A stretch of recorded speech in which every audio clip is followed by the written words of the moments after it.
بسم اللہ الرحمن الرحیم۔ السلام علیکم ورحمۃ اللہ وبرکاتہ۔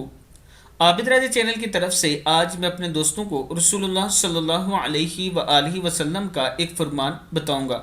عورت کی نماز کہاں زیادہ افضل ہے؟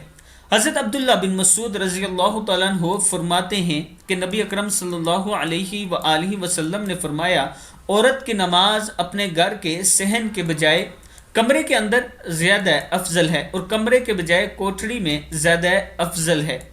ابو داؤد میں ہے، یعنی اگر عورت نماز بھی پڑھے، نیک عمل بھی کرے تو وہ بھی اس کو پردے میں کرنا چاہیے، اس کو اس کا زیادہ ثواب ملے گا۔ لیکن دوستو، آج کل ہمارا معاشرہ بگڑتا جا رہا ہے۔ وہ ملک جو اسلام کے نام پہ حاصل کیا گیا تھا اور 14 سے 15 لاکھ بندوں نے صرف اس بات پہ قربانی دے دی تھی کہ ہم ایک ایسا ملک بنانا چاہتے ہیں جس میں ہم اسلام کے مطابق زندگی گزار سکیں، آج اسی کے دارالخلافہ میں عورت مار سے نکالا گیا اور ہماری ہی مائیں، بہنیں، بیٹیاں اس میں ناچ گا کر اپنے حقوق مانگ رہی تھی، ڈول بجا کر، گانے گا کر یہ کہہ رہی تھی کہ عورتوں کے حقوق ہمیں دیے جائیں، اور اسلام کے خلاف بھی بولی، رسول اللہ صلی اللہ علیہ وآلہ وسلم کی بھی توہین کی، صرف دوسروں کو خوش کرنے کے لیے۔ اللہ تعالی ہم سب کو ایسی برائیوں سے بچائے، اور بالخصوص والدین سے میں ریکویسٹ کرتا ہوں کہ اپنے بچوں کو ایسے برے کاموں میں جانے سے، ایسی بری محفل سے روکا کریں، کیونکہ کل آپ اللہ کی عدالت میں جواب دہ ہوں گے۔